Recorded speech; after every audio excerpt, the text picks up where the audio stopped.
If somebody's listening and wants to try a meditation for the first time, how can you give some wisdom on how somebody can start that? There's many tips. Um, First tip I would say is don't think about meditation as a tool that you use to get to a certain destination, because meditation is a practice. You can never be professional at meditation. Just like yogi, you will never be a master yogi. You are always going to be a practitioner. So when you start meditation, it doesn't matter if it's 30 seconds of silence or if it's 30 minutes. The fact that you are being mindful to the present moment already is a practice. Mm-hmm. So eating without cell phone, like talking to your friends without distraction, that's already very meditative. So I wouldn't stress about, oh my gosh, I have so many thoughts in my head or things like that. I would, and if you want to do traditional meditation, which is to sit down and then meditate, I would probably play very calm music, calming music. Maybe it's from like Spotify or YouTube. There's so many, songs and musics out Mm-hmm. there that you can utilize so that you can actually zone out, and then shut the exterior noise. And, that's something I would do. And there are many guided meditations, apps, Spotify. eh, there's so many. I'll probably use those and do it little by little that way. Okay, you're going to see how much of a novice I am with this. Every time I try to meditate, I fall asleep. Oh, that's great. It is?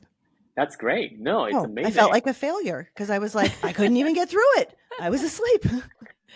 No, I fall asleep too sometimes. Oh, you just validated me. Thank you. Thank you. We've come full circle. No, it's totally fine. Like, you fall asleep.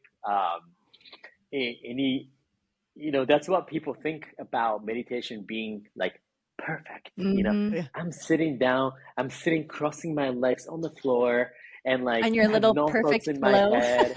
I'm levitating. Like, that's not how it is. That's not how it is. We all fall asleep. We all have thoughts in our head. And if you ask me, how could you not to fall asleep? Maybe I will say take guided meditation. One thing. Another thing you could Don't sleep it. Don't lay down in your bed while you're meditating. That might be the problem right there. Sit You up. said get comfortable. Right. Oh. But a lot of people go sleep with a lot of stress. So that's amazing if you actually fall asleep while you're meditating, because the intention of it too. Wow, I'm feeling so good about myself right now because I tell you, I was like, I'm feeling a little insecure around the two of you with all your meditation. I'm like, I keep trying. Well, and Right. along those lines, though, Andrea or Junpei, how do you know if you're doing it? What would be what would be the measurement of I did it? I meditated. Well, sometimes I sit down for 20 minutes and then making myself crazy with thoughts. Yes, I do that too. And oh my gosh, I just I get out and like, man, I cannot meditate today, Mhm. and that's okay. Okay. And that's completely okay. And if you think about food, if you think about, anything, thoughts comes in and out all the time. Mm-hmm. So that, like I said, in meditation, there's no a perfect meditation. If you can actually be like really, if I could say one thing, if you are into something really, you're doing sports, you're doing something really 100%, giving 100% of your energy, and you're not thinking about anything else, that's a meditation for me. Yeah, like pickleball. I keep saying that's like a meditation. You can't think about anything when you're playing pickleball. It's just the ball. Well, I was just thinking about your question a little while ago, Emmy, where you said, or maybe it was just a comment, you were saying that, the kids, how do you get their buy-in, and they just think it's like, Yeah. just terms.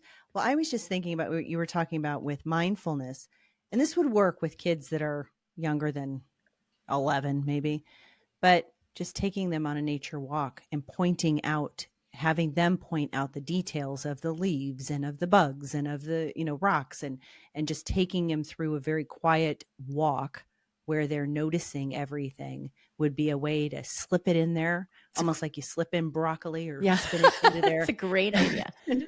That's a great idea. Yeah, thank you. Good job. Yeah. I know. I'm feeling She's getting it.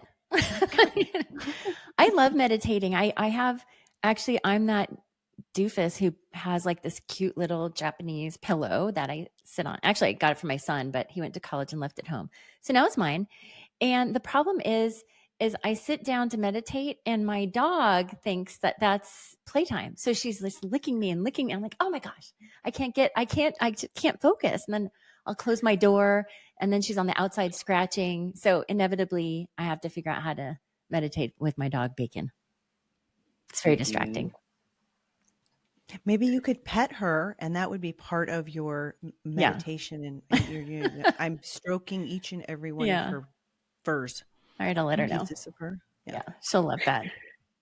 And also, like, no, Andre, I think you're right. I think focusing on one thing can be so helpful when you're meditating. And one of the easiest thing is breathing. You count your breath. You count your breath, 1, 2, 3.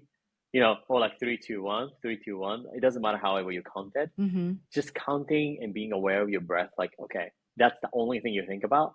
It's so helpful.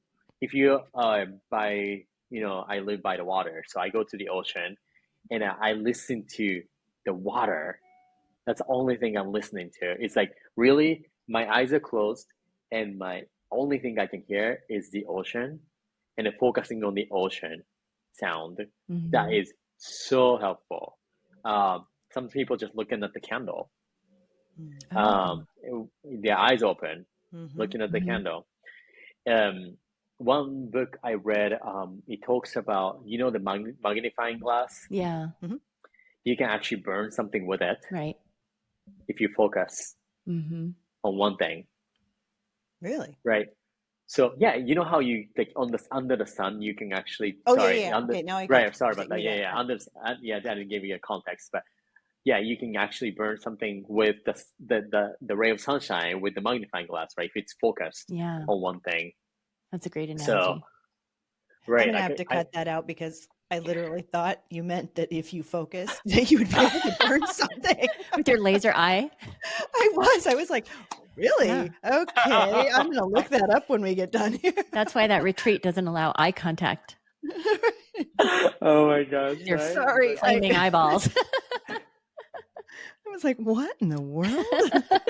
Hey, crazy things happening in the world. Crazy things happening in the world. Well, we hear about all of the benefits of these cold plunges, and I've done 2.